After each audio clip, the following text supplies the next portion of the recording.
अस्सलाम वालेकुम नाजरीन, आप देख रहे हैं नूरानी खबरें। नाजरीन, आज की इस वीडियो में हम आपको पंजाब की सरजमी में आराम फरमा हज़रत मुजद्दिद अल-फ़सानी रहमतुल्लाह अलैह की बारगाह रिसालत की बेहद ही अहम मालूमात देने वाले हैं। इसके साथ ही हम आपको मौजूदा दौर के हालात भी बताने वाले हैं। लिहाजा आपसे गुजारिश है कि इस वीडियो के आखिर तक ज़रूर बने रहें। वीडियो पसंद आने पर वीडियो को लाइक और ज़्यादा से ज़्यादा शेयर ज़रूर करें। इसके अलावा नाजरीन, अगर आपने अभी तक हमारे चैनल नूरानी खबरें को सब्सक्राइब नहीं किया है तो सब्सक्राइब कर पास ही में लगे बेल आइकन को ज़रूर दबाएं। लोग मुजद्दिद अल-फ़सानी के यहाँ इसलिए जाते हैं, बल्कि हज़रत मुजद्दिद साहब के यहाँ वो भी जाते हैं जो और जगह के लिए मना करते हैं। इसलिए कि मुजद्दिद साहब के मज़ार की खुसूसियत ये है, जो वहाँ हाज़िरी देता है वो मालदार हो जाता है। उस मज़ार की दो खुसूसियत है। मुजद्दिद अल-फ़सानी के मज़ार की दो खुसूसियत है। आम इंसान जाता है तो मालदार हो जाता है। हाफिज़े कुरान अगर वहां जाकर एक बार कुरान पढ़ ले, सारी जिंदगी फिर वो कभी कुरान नहीं भूल सकता। मुजद्दिद साहब की मज़ार की फजीलत ये, इसीलिए बड़े बड़े बिदतियों को वहां पर कुरान पढ़ते देखा गया।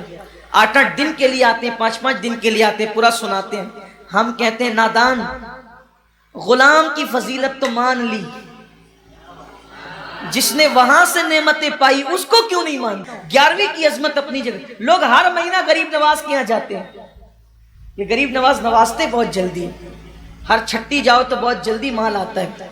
मैं कहता हूं जाओ, हर छट्टी नहीं बल्कि बार बार जाओ, अनगिनत बार जाओ, मगर नियतों का किबला दुरुस्त कर लो। अरे जो माल के लिए जा रहे हो, माल खत्म हो जाएगा, कभी इसलिए भी तो जाओ। या गरीब नवाज, माल तो बहुत दिया है, अब जरा अल्लाह से भी मिला दे। जिसने बख्तियार को कुतुबुद्दीन बनाया है वो हमें भी तो कुछ बना सकता है। जिसने साबिर अलाउद्दीन बनाया वो हमें भी तो कुछ बना सकता है। जिसने निजामुद्दीन बनाया वो हमें भी तो कुछ बना सकता है। बात इतनी है कि बख्तियार गए ही थे कुतुबुद्दीन बनने के लिए, तो उनको कुतुबियत अता कर दी गई।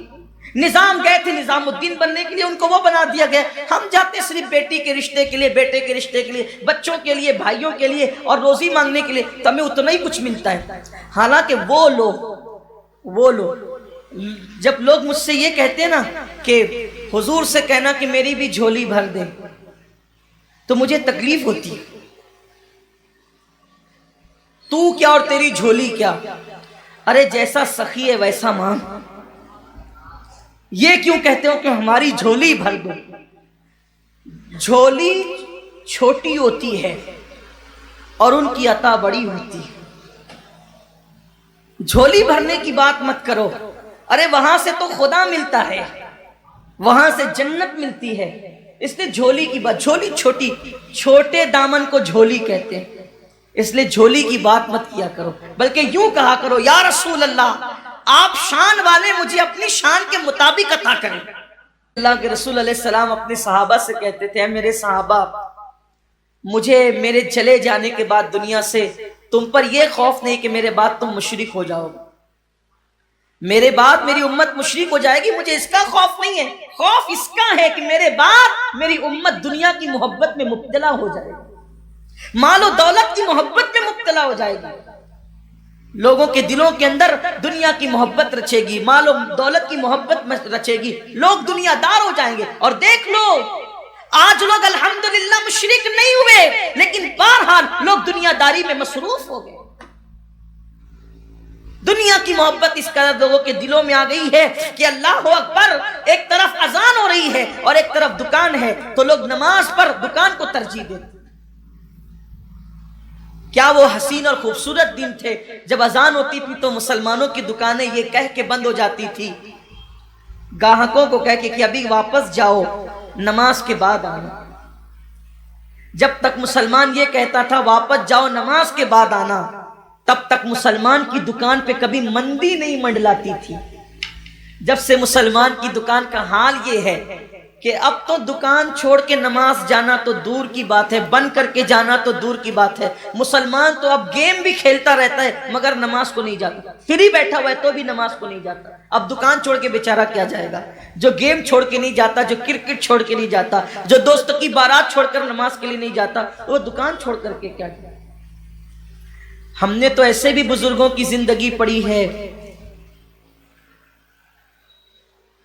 کہ کسی نے آ کر کے خبر دی کہ بیٹے کا انتقال ہو گیا ہے، تو کہا ابھی نماز کا وقت ہے، بعد میں دیکھیں گے، ابھی نماز کا وقت ہے، بعد میں دیکھیں گے۔ بلکہ یہ تو نماز ہے، نماز۔ ایک بزرگ کے بیٹے کا انتقال ہو گیا اور آپ جا رہے تھے امام اعظم کی بارگاہ میں علم حاصل کرنے کے لیے، تو انہوں نے فرمایا کہ ابھی میں پڑھنے جا رہا ہوں، تم جا کر اس کو دفن کرو۔ یہ بھی بزرگوں کی زندگی میں انہوں نے علم دین کو اتنی اہمیت دی، انہوں نے نمازوں کو اتنی اہمیت دی۔ یہاں تو حال یہ کہ اہمیت دین کو ہے ہی نہیں، دنیا ہی دنیا، دنیا ہی دنیا، دنیا ہی دنیا۔ ناظرین، ان سب کے علاوہ ہم نے آپ کی خدمت میں اس سے پہلے بھی مجدد الفسانی رحمۃ اللہ علیہ کی درگاہ مبارک کی پوری معلومات پر تفصیل سے ویڈیو پیش کیا ہے۔ اگر آپ ان ویڈیوز کو دیکھنا چاہتے ہیں تو ان ویڈیوز کی لنک آپ کو آئی بٹن اور ڈسکرپشن باکس میں مل جائیں گے۔ ناظرین، ہم تو اللہ تعالیٰ سے یہی دعا کرتے ہیں کہ اللہ تعالیٰ ہم سبھی کو سننے سے زیادہ عمل کرنے کی توفیق نصیب عطا فرمائے۔ اللہ تعالیٰ ہم سبھی کو صراط مستقیم پر چلنے کی توفیق نصیب عطا فرمائے۔ آمین۔ خدا حافظ۔